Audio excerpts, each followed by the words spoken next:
They are the rulers of an underwater world that we can only visit, yet we share a common bond. Just as people are the most powerful force on land, the whale is the most powerful creature in the sea. And none is more powerful than the killer whale. Because whales and humans are both leaders of their separate worlds, we are connected to this kindred spirit in the water. In the next hour, we'll explore this relationship with our ocean counterpart as we tell you about a captive killer whale named Lolita and the people caught up in her story. The biggest guy in Miami, here she comes, it's Lolita!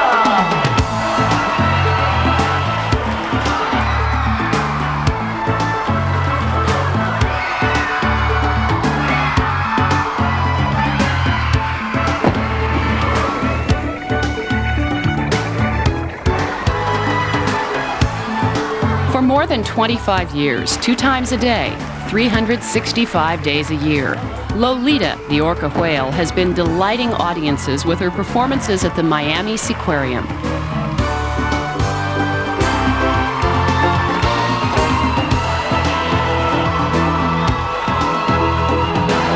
She's one of the longest living orcas in an oceanarium anywhere in the world. She's been here since 1970, so she's had many trainers over the years and used different techniques with training. My first contact with her was in 1988. It's like having a best friend that you get to see every day and do neat stuff with every day, and it's not a person, it's an orca.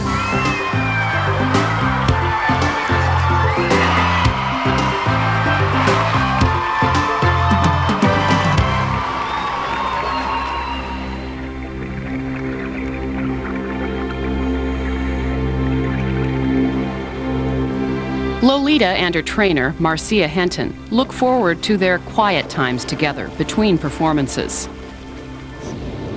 The bottomless pit. That's the bottomless pit. The bottomless pit. By nature, killer or orca whales are very social animals. But Lolita has been without a companion for the past 15 years. Except for the dolphins in her tank, Marcia and the other trainers here are her only family.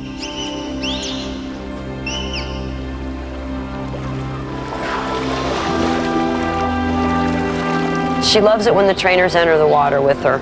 She likes to pull us around and we swim with her and dive down and play those games. She enjoys that a lot. Her favorite toy in the world is an old trainer wetsuit. I'm not really sure why, but the reason I think she enjoys it is it's very interactive. She likes to spray in the hose. She likes a lot of close contact. It's like a massage. She likes it in her mouth and on her teeth and on her back.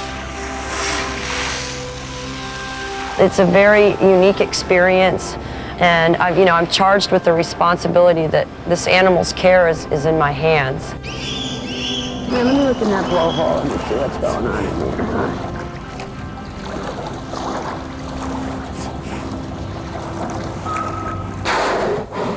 Good girl. What, too? Very nice. But she receives vitamins every day. We do a full body exam every day. We take blood from her. She urinates into a bottle on command. We do pap smears, fecal cultures, blowhole exhale slides. You name it, we get a sample of it. And she's very good with that training. We've been able to monitor every aspect of her physiology. There's nothing about her chemistry that we don't know. But what we are just beginning to know and understand is the incredible intelligence of these animals. And Lolita has proven to be at the head of her class. I've been able to go back into her journals 20 years and look up old signals, and those signals are what the trainers use to communicate with the animals. And I know for a fact I haven't used a certain signal for the time I've been here, 8 years. So I can walk up here and give her a signal she hasn't seen in at least 8 years, and she remembers it.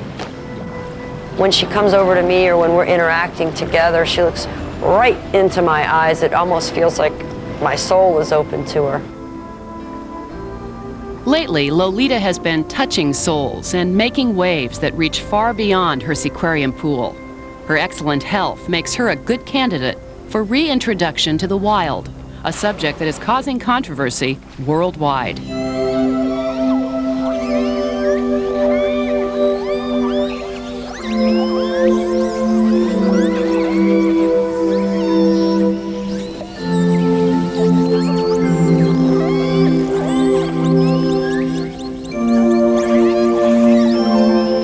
1970, at age 6, Lolita's life as a free whale came to an abrupt end.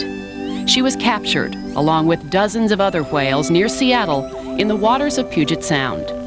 5 of the trapped whales died. Some escaped. Some were let go. 7 were sold to marine parks. Of those 7, only Lolita survives.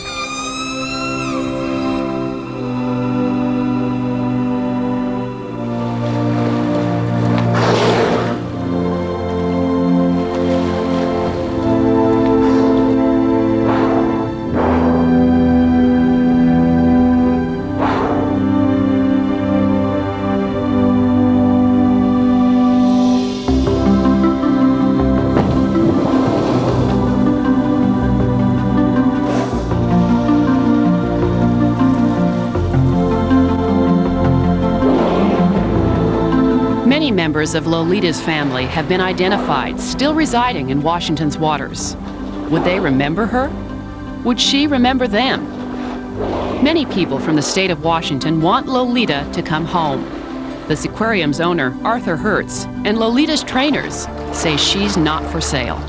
Well, there's a lot of controversy about freeing this animal and bringing her back to her family who's waiting for her out in the open ocean and all of this stuff. And I think it's a scary thing to do because, number one, it's never been done before. And she's not an experimental guinea pig. Most whales in captivity live to be, at best, 30, 31 years old. She has passed that point already, so she's, every day, is setting records in terms of survival. Miami resident Jerry Powers is the publisher of Ocean Drive magazine. Although his magazine shies away from controversy, he's heading up a campaign to free Lolita. Lolita needs to be brought back to the West Coast. She needs to be put into a lagoon. She needs to slowly be taught how to catch fish again. And if she does, she needs to be released back to her pod and family.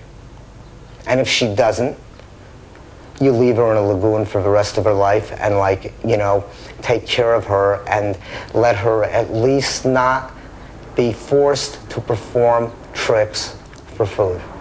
Shipping her 3,000 miles across the country could possibly cause her enough stress to cause her death. Whales are flown on aircraft as an everyday kind of thing, and no whale, no matter how old or young or how long the trip, has ever died or been injured in an airplane flying. It sounds nice to want to release Lolita back to her family in the wild. It gives everybody a warm, fuzzy feeling inside, but what's best for her? Would she make the journey? Would she adapt to the wild? Would she learn how to feed herself? Is she too old to make that trip? We are making a stand here because the fact is that one morning soon, Arthur Hertz and the trainers are going to walk into the tank in the morning, and guess what they're going to find? They're going to find Lolita dead. And it's going to happen soon. We have commit and we have liftoff at 2:15. We got a problem here. 1970, Apollo 13 makes it safely back to Earth. The Beatles break up.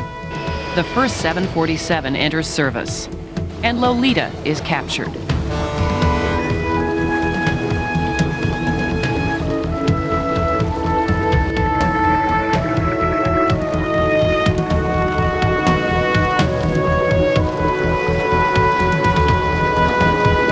Since that time, the world has changed significantly, but not for Lolita. Her world has remained the same. And while people continue to debate the issue, Lolita has no choice but to wait.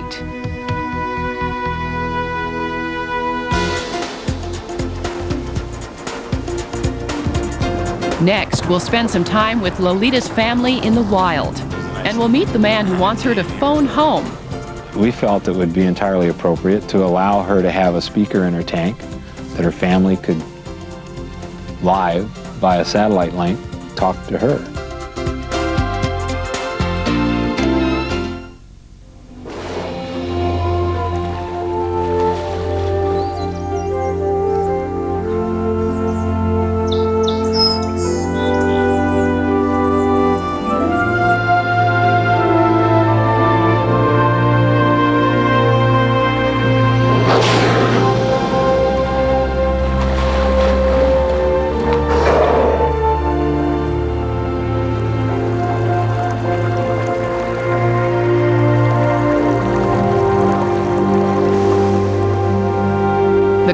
clear water of Washington's Puget Sound is home to 97 members of Lolita's extended family.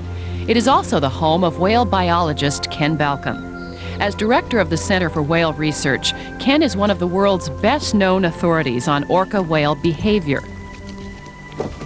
Dressed in Birkenstocks and jeans and sporting a beard and ponytail, Ken's appearance seems to fit his laid-back personality.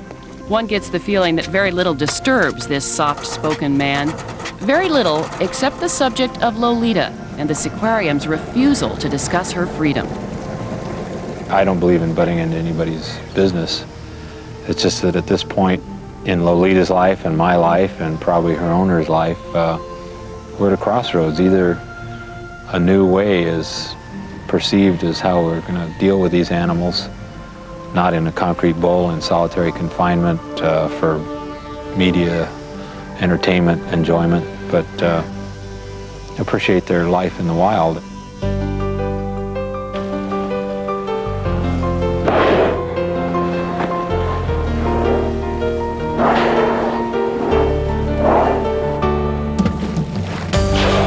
Orcas in the wild form lifelong family relationships.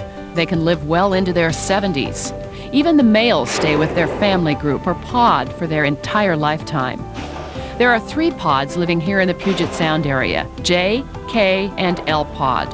One of these groups is Lolita's family. I'm certain that her family, if not her mother, at least her siblings and her cousins and her uncles and aunts are still alive out there. The photographs show several of them alive that were in her immediate vicinity when she was caught. To know what makes Ken so sure that members of Lolita's family are still living, it's helpful to understand a little bit about his research. He has taken hundreds of photographs of each whale in the Puget Sound area. The dorsal fin and the gray area behind the dorsal, called the saddle patch, serve as a whale fingerprint. No two are alike. Each whale is given a letter to designate a family unit and a number to distinguish individuals. J11 and J31. And here comes J6, the male. Ken has spent 20 years tracking the lives of J, K, and L pod. His records are the most complete of any marine mammal in the world. So when a canister full of old negatives of Lolita's capture was recently discovered, it was not difficult to match up the whales in the net with Lolita then with the ID photos of those same whales today. And from the photographs of that capture, we know that all 3 resident pods were represented in there. We don't know which group she came from. She could have been J, K, or L. There are at least 20 to 30 members that were in that capture that are still alive out here in the population today.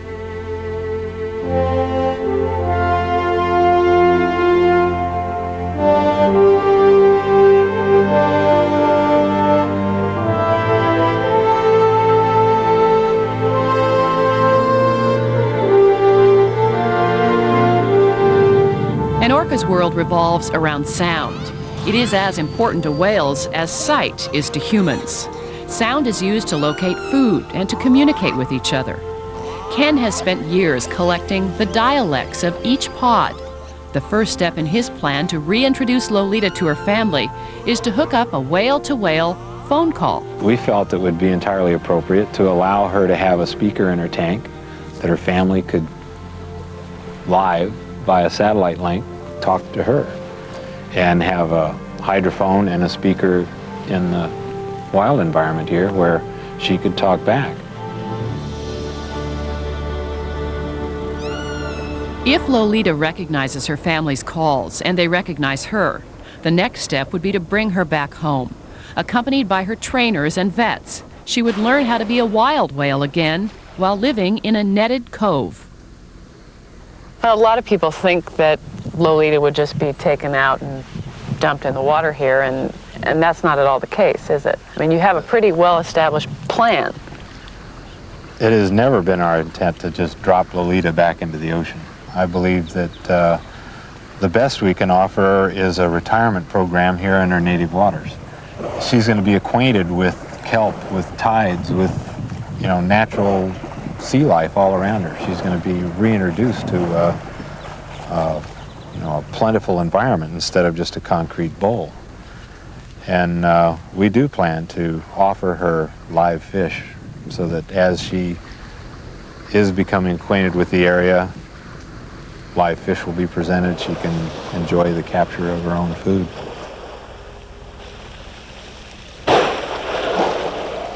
Whatever waits for Lolita in the wild, Ken and others will be there to help her make the transition.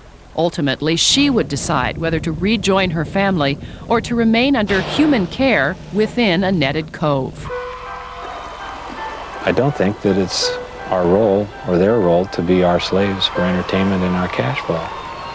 That they have a natural role that they've had for millions of years out there, and we've come along and force them to go with what our current fad is, and that's not right. I look at a whale's life in the wild environment and I see what they do normally, and I look at Lolita in her captive environment and there's nothing about that that's normal. While her family swims up to 75 miles a day, Lolita lives in this 80-foot tank. As her family forages for live food, Lolita is hand-fed dead fish. While her relatives enjoy the company of other family members, Lolita lives in isolation. And as whales in the wild breach for joy, Lolita breaches on command.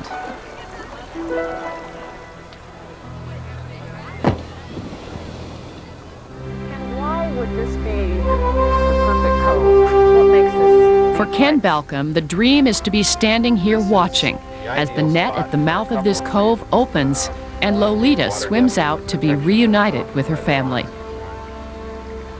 I think at that moment I'll probably be choked up with emotions. But scientists aren't supposed to have emotions. At that point, science has done its main part. I think we'll learn subsequently, but certainly at that moment, it's going to be pretty moving. Better than any Free Willy movie would ever be? Better than any movie.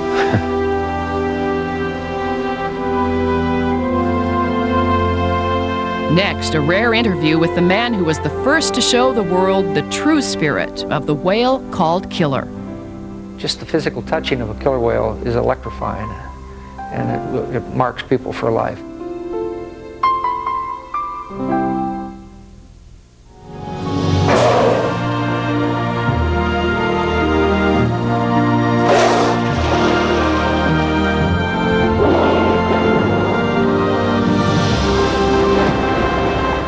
For many years, orcas were thought to be bloodthirsty, vicious predators that were extremely dangerous to humans. Fishermen often shot them from boats. Most people considered them worse than sharks. Then in 1965, something happened that would forever change the way the world would look at killer whales.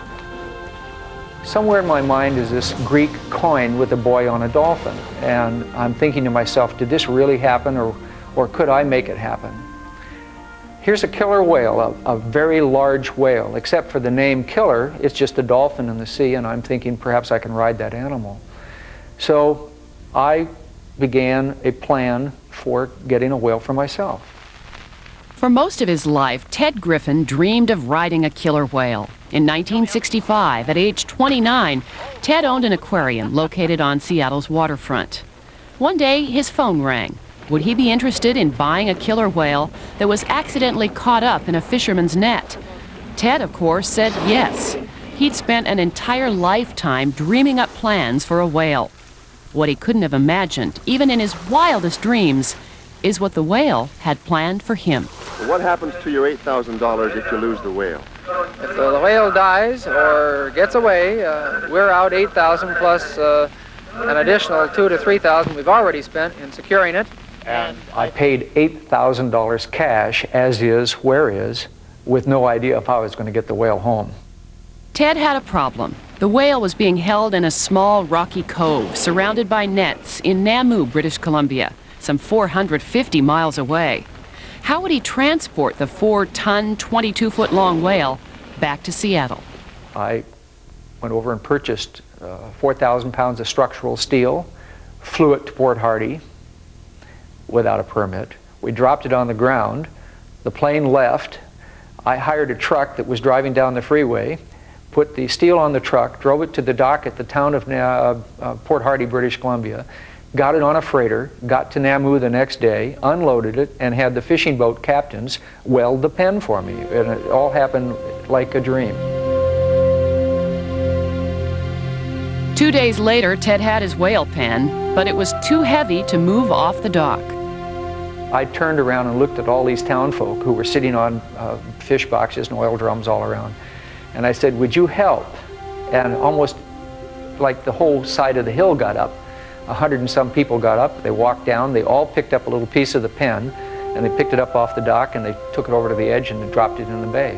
And that's how we got the pen into the bay. And at that moment, the town turned around and they became believers in this, the possibility that the whale could be transported.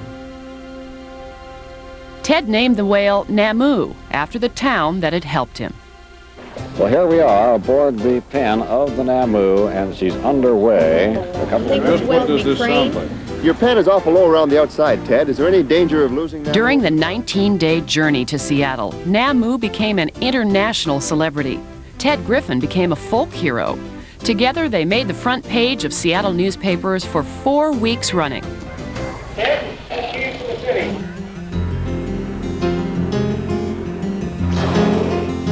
Along the way, Ted and Namu became friends. Ted was quickly learning that killer whales didn't deserve their dangerous reputation. Namu was gentle and intelligent. This time I am definitely sure that that whale was responding to the squeaks that I would utter. In fact, when I was idle, the whale was idle. When I squeaked and mimicked his squeak, he squeaked right back. At Ted's aquarium, people were lining up by the thousands. They were fascinated, but still frightened of this monster from the sea. One of Ted's favorite stunts was to stage an accident while feeding Namu. Never once did the whale ever do anything aggressive or create any problem. In fact, it was extremely gentle and careful with me at all times, though it could have killed me instantly in a variety of ways. Ted Griffin was the first person to successfully capture and swim with a killer whale. But it didn't take long before Ted realized that actually it was Namu who had captured him.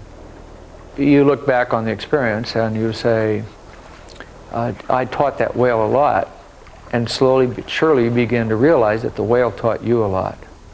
In fact, the whale was in charge much of the time. In fact, if you want to be serious about it, the whale was always in charge. He was always bigger and had longer teeth than I did, and he could make the day if he wanted to.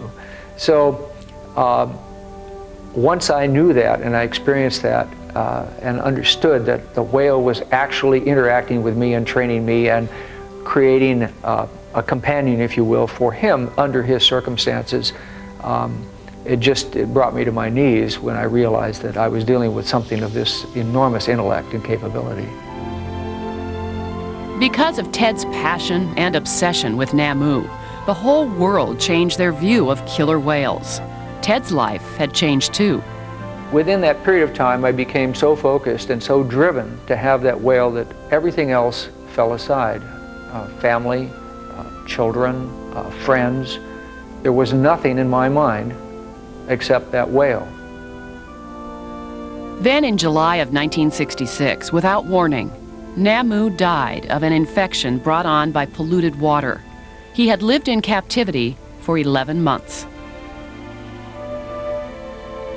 Perhaps the best way to understand it is that when Namu died, I was no longer interested in the whale per se, the intellect or the individual whale. That ended for me, though I continued capturing whales. And other people came and had a lot of great experiences with the whales. I was never the same. By the 1970s, people had grown to love killer whales. They began to protest against captivity. And suddenly, the man who had first humanized the whales was now the villain. It's funny how the world can turn, and you're a hero one day, and 10 years later, you're public enemy number one, and that's what happened.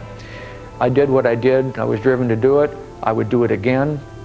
There's a lot of emotion, a lot of energy that goes into doing the kinds of things that I did. And when you pull all the stops and you ignore everything and you cut off all the rest of your life, and you don't eat, you don't sleep, the only time you talk to people is because they're bringing you gasoline for your boat or driving a car or something, but you kind of go over an edge.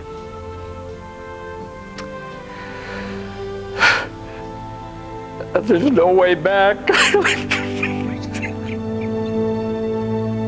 Ted Griffin never got in the water with another whale, although he continued to capture 30 more. One of those 30 was a small young female who would soon be known as Lolita.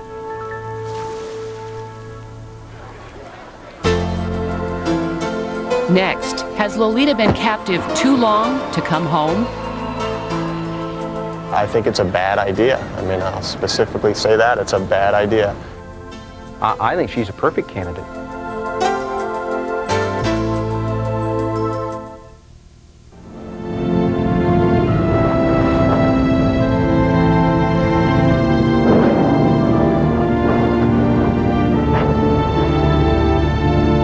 Orcas in the wild are believed to have a life expectancy similar to humans. But in captive situations, even under the best conditions, they live an average of just 12 years. Lolita is remarkable because she has set survival records in a captive environment. I think it would be impossible under the conditions we expose killer whales to in captivity to expect them to live as long as they might in the wild. Absolutely impossible. Dr. John Hall worked as a research scientist at SeaWorld for 4 years. He has studied orcas extensively, both in the wild and in captivity. I have seen killer whales that were bored out of their brains for long periods of time, where their movements were almost indefinable, where they just floated for hours and hours. And I have seen killer whales that were extremely aggressive in captivity. And I understand recently that Lolita has become very aggressive. Lately, it appears that Lolita is showing signs of stress. A recent turnover of staff has disrupted her routine. The years of isolation and small tank size could finally be affecting her. We asked for an interview with Seaquarium owner Arthur Hertz to discuss these possibilities. Our request was denied. But Michael Renner, Lolita's vet for the past 2 years, agreed to talk to us. We asked him for the dimensions of Lolita's tank. Is it large enough for her? I don't have the numbers, actually. I can tell you that it meets the specifications required for orcas in under human care, but I don't know exactly. I would say absolutely not. If only by comparison you look at the SeaWorld tanks, the performing section is on the order of 120 feet long, 90 feet wide, and 35 feet deep. So even its smallest dimension is bigger than Lolita's tank. Lolita's tank is 80 feet long and 73 feet wide. But this measurement is somewhat deceptive. A concrete work island takes up some of the space. Where the sides slope down, the water depth is only 12 feet. The actual living space that can accommodate Lolita's 22-foot length is just 68 feet long and 34 feet wide. For 2 decades, the Seaquarium has been saying they plan to build a new whale tank. But their development plans have been met with opposition by the community. Meanwhile, Lolita lives in the oldest and smallest orca tank in the country. I think they've said it for 20 years, and I think they'll continue to say it for another 20, or until she dies. But I don't think they're going to build another facility. She's been here for 25 years, and that across the board makes an animal a poor candidate for release. It's just too long. I think she's a perfect candidate. We feel she serves a very important purpose here. She educates the public about orcas. If truth be known, if they would be honest about it, I think they are absolutely terrified of the precedent that a successful release would set. Because if you can successfully release one killer whale, Why can't you successfully release all healthy captive killer whales? Lolita's fight for freedom has now reached Washington state capitol, where Governor Lowry and Secretary of State Ralph Monroe have joined the ranks of those who think Lolita should be released. Monroe has been against captivity since witnessing a capture in 1975. It was a gruesome scene. The animals separated, mothers on the inside, babies on the outside. The way they closed the net, the amount of explosives used, it was just a bad news operation. At that moment, Ralph Monroe went to work to make sure that marine parks were no longer allowed to capture orca whales in this country. The time has come to study these whales in the wild, to watch them in the wild, and to enjoy their habitat, not try to create a habitat for them.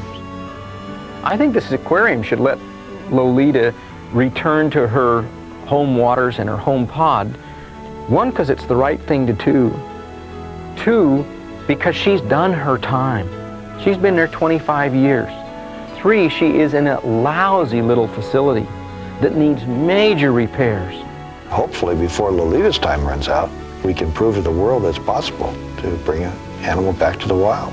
And you know, if Art Hertz and his team want to go to their graves with smiles on their faces, that's what they'll do for the kids of this world, is they'll let that animal go.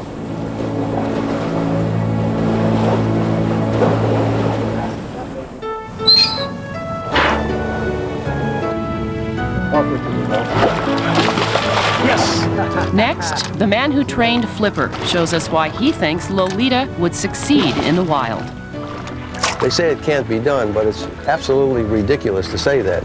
I mean, Molly and these dolphins here are proof that this can be done. It's really no different with an orca, it's just on a bigger scale.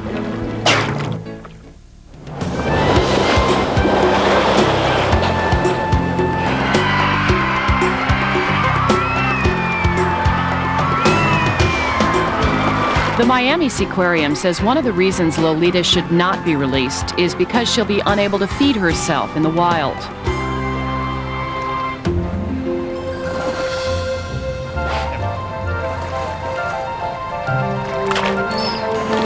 See that? But at Sugarloaf Dolphin Sanctuary in the Florida Keys, got it, yes! Rick O'Berry is proving that long-term captive dolphins can learn to catch live fish again. They say it can't be done, but it's absolutely ridiculous to say that. I mean, Molly and these dolphins here are proof that this can be done. It's really no different with an orca, it's just on a bigger scale. The transport box is bigger, the fish you feed them is a little bit bigger, the airplane is bigger, but they're no different, they're both dolphins. In his youth, O'Berry worked as a trainer for the television series Flipper. Today, he is often the subject of controversy. O'Berry has landed in jail many times for interfering with dolphin captures and for releasing captive dolphins without permits. You know, this issue is really as much about people as it is dolphins. It's as much about the people who come to see Lolita as it is Lolita. By her being there in that facility, in that concrete tank under the hot blazing sun, we are teaching people, millions of people, that it's okay to abuse nature. And that's the problem. That's really the heart of this problem. To teach a child not to step on a caterpillar is as important to the child as it is the caterpillar. Buck worked as a captive Navy dolphin for many years. Before Buck can be released, he must learn to catch his own food. O'Berry's method is to catch live fish and put them in ice water to slow them down until Buck gets the hang of it. We can do the same thing with Lolita that we're doing here with Buck. It's just on a larger scale. Here's a man who captured over 100 dolphins, yet now he works to free them. Why? Rick says it all started when the Flipper series ended, and the 5 dolphins who had played the part of Flipper were sold to the highest bidder. That just broke their heart. That's what happened. They started dying one by one. They were sold to traveling circuses in Europe. They died in shopping centers. There were 5 Flipper dolphins, and they were treated like baggage after the show ended. But Rick says it was witnessing what happened to Kathy, his favorite of the 5 dolphins, that had the biggest influence on him. It was the most incredible thing I've ever experienced with a dolphin. She swam across the tank. She saw me. She had her head up against this tank, and she saw me, and she swam over, and I put my arms out like this, and she swam into my arms. And she looked me right in the eye and took a breath and never took another breath. I didn't realize she was dead. And I jumped in the water with my clothes on, got to the bottom of the tank and lifted her.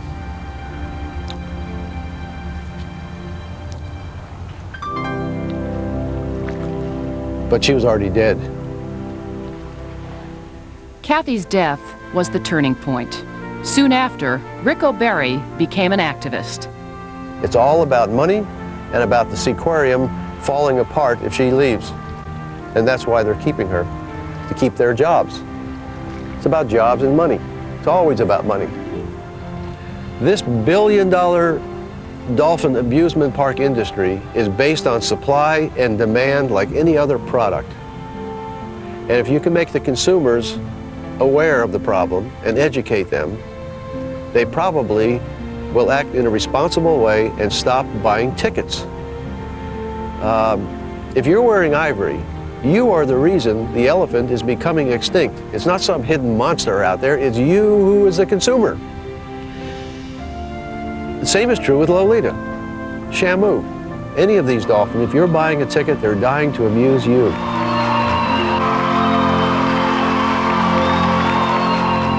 Next, what's in store for Lolita's future?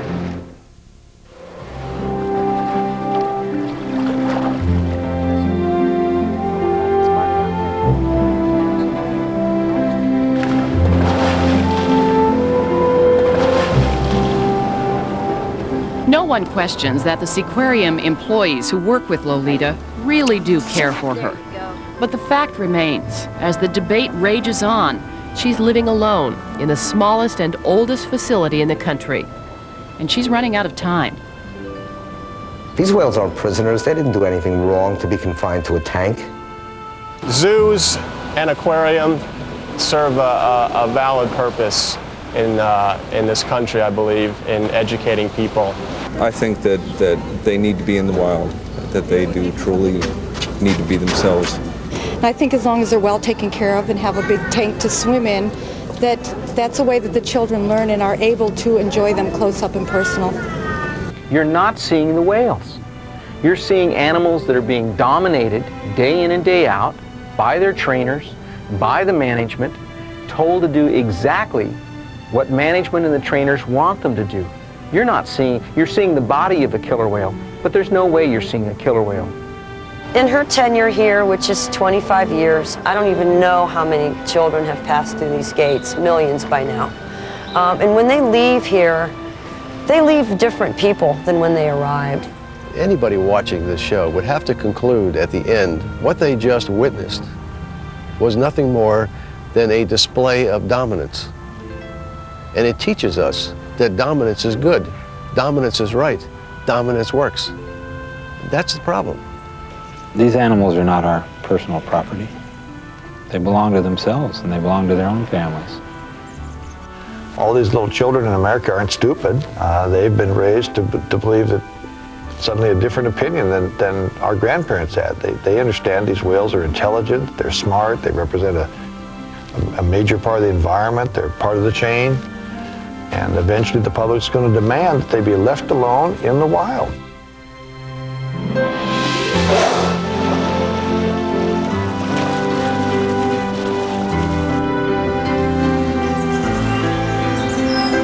A lagoon in Puget Sound is waiting, along with long-lost relatives. And people who want to help Lolita gradually make the transition. If she remains at the Miami Seaquarium, Lolita will continue to educate, teach, and amaze all who come to see her, living out her life in the familiar home she's come to know for over a quarter of a century.